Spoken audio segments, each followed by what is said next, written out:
siya ng sulat ng Commission on Audit, maayos raw itong sinagot ng Office of the Vice President. Nitong Martes, hininga ng Supreme Court ang Kamara at Senado na mga karagdagang impormasyon kaugnay sa impeachment ng Vice Presidente.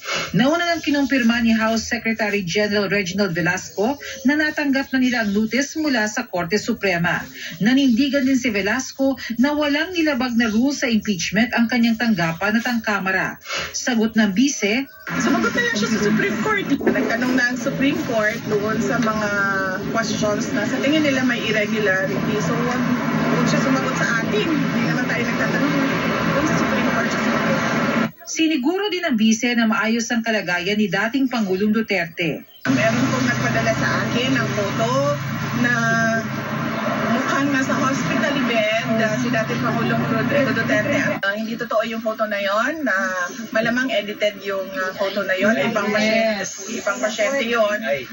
Inano lang nila yung mukha ni dating Pangulong Duterte. Wala po siya sa hospital ng detention unit. Nandun po siya sa regular wing ng detention unit. At kanina, naglalakad naman siyang mag-isa, albeit may dala-dala siyang tungkod. Oo, may dala-dala siyang tungkod.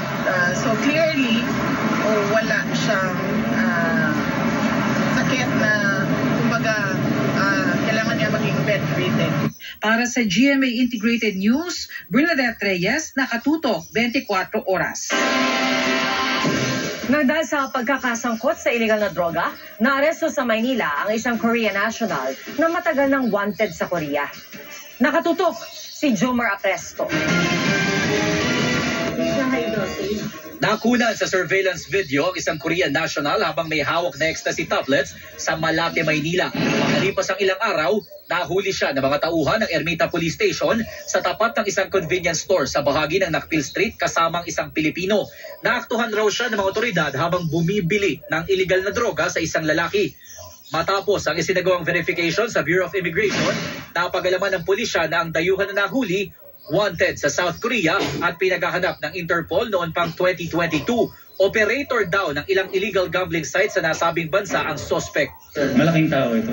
Visit sa report or binigay sa atin ng Interpol, positively identified siya na siya yun, and then he is involved in series of online gambling activities sa kanilang lugar. Posibleng hindi raw kaagad nakilala ang suspect dahil gumamit siya ng ibang pangalan nang makarating sa Pilipinas. Sabi ng Manila Police District o MPD, bagaman may red notice ang suspect, kinakailangan niya pa rin harapin ang kaso niya sa Pilipinas. After niya magawa ng documents dyan at makapag-decide yung ating court, he will be extradited or deported to his country. Sinusubukan pa namin makuha ang panig ng dayuhang suspect at ang Pilipino na sinasabing supplier niya ng illegal na droga. Na-inquest na sila at naharap sa kasong Comprehensive Dangerous Drugs Act.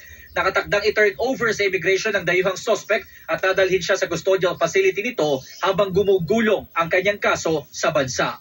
Para sa GMA Integrated News, Jomer Apresto, nakatutok 24 oras.